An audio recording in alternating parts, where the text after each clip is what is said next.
Knott Scary Farm is celebrating its 50th year of haunts. Come along with us as we explore food, frights, and fun. Let's talk mazes and scare zones. In 2024, Knott Scary Farm has 10 mazes, 5 scare zones, and 5 shows. Knott Scary Farm runs now through November 2nd.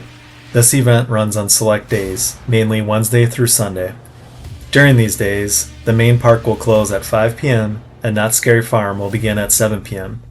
We suggest getting in line for the event by 6 p.m. if you'd like to see the opening act. As shown in our footage, we made it through the gates at 6:40 p.m. and the beginning of the entry line wrapped around the corner. Within 5 minutes, the newest mazes were already pacing at 30 to 45-minute waits. If you are one who is easily scared, there is an option in 2024 for a no-boo necklace. If you wear this medallion, you will be avoided by the actors. However, unless you are going to this event as part of a group, I would not recommend purchasing an additional ticket if you prefer not to be spooked. If you would like to avoid the major jumps, the streets become more foggy, crowded, and creepy the later the evening gets. You will notice how empty the street and the tables are in this section. Less than an hour later, the entire location was packed. If you're concerned about not being able to relax the entire night, scare actors are not able to cross into dining locations and ride queues. However, the atmosphere felt more upbeat than years past. Even though filming was not permitted in the mazes, we wanted to provide an overview of our top picks. Widows, a new maze, was instantly a hit this evening with a 35-minute line within 10 minutes of open. If you are not a fan of spiders, I would avoid this maze. The storyline is residents of a nursing home are enticing you to come within the walls to become a part of the widow's intricate web. We gave it a 3 of 5 boos and berries. Even with a great set design and storyline, we found this maze more grotesque than interactive and scary. 8 Fingers 9, The Boogeyman is a new maze in 2024. This wait was another that immediately jumped to a 35+ minute wait. This storyline is set in the colonial period. The Boogeyman not only consumes meat from his human victims, but his bite will put you into a sleep paralysis while he indulges. We give it a 5 out of 5 boos and berries. This set was excellently done. The animatronics and actors utilized the tight space to make you feel widely uncomfortable. Additional mazes were The Chilling Chambers. This maze began in 1977. This maze blends past with present scares and characters. We gave it a 4 of 5 boos and berries. Having old scares with new fears really brought this maze to life. Room 13, a Prohibition-era maze that focuses on those who have never checked out of the Argive Hotel after trying the Devil's Elixir. We gave it a 3 out of 5 boos and berries. It had some nice jump scares, but it left us disengaged. The Grimoire. Based on a fictional book, you must escape the horrors of the ancient relic or be eternally trapped. We give it a 3 of 5 boos and berries. If you are a fan of Fallout, you may like this maze. We just felt that it was too chaotic and tried to cram far too many stories into such a short time. Cinema Slasher. You will enter this maze at the theater, but will you make it through horror films back into reality? We gave it a 4 of 5 boos and berries.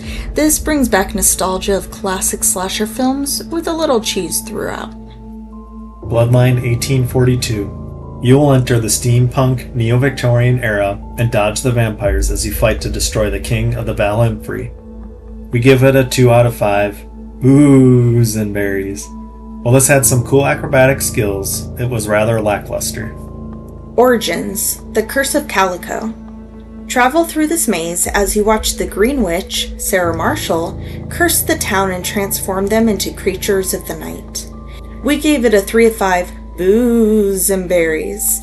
This felt like it did not follow the storyline very well and utilized strobe lights as a filler. Waxworks. Sneak through the abandoned wax museum and avoid his grasp and the hot cauldron of bubbling wax that could turn you into an addition to his collection. We gave it a 4 out of 5 booze and berries. The makeup was very detailed in this maze, and the tight quarters made for a tense situation. Small cutouts in the walls were great for jump scares. Mesmer. Not only is Mesmer here to learn your inner thoughts, you will soon be tortured by madness and secrets in this terrifying sideshow. We gave it a 4 of 5 booze and berries. The hypnotic feel that this maze was going for really did start to mess with our heads. It was original and felt like you were truly part of the act. As mentioned before, there are 5 scare zones across the park. These are Forsaken Lake, the Gauntlet, the Goring 20s, Ghost Town Streets, and Carnival. Forsaken Lake and the Gauntlet are the scariest sections of the park. They utilize total blackout and light fog to blur your vision and increase your sense of fear. Be aware of your surroundings. Ghost Town Streets is eerie with wandering ghosts of the past surprising you behind the fog. Goring 20s was more relaxed. The scare actors interacted with guests and made for a more lighthearted zone. Carnival of the Past was filled with nightmarish clowns.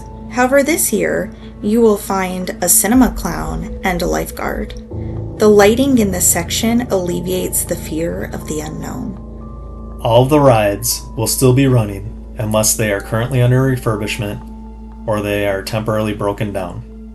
The main differences between day and evening are the length of the lines, and some rides have special lighting or are entirely blacked out.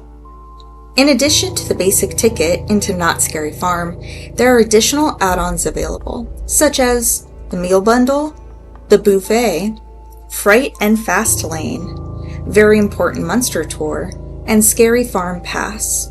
The pricing for upgrades ranges from $45 to $625 per person. Watch our upcoming video to see the specialty merch for the Halloween season, as well as some food and drinks that are available only during the event. Don't forget to give it a thumbs up, and if you haven't already, hit that subscribe button.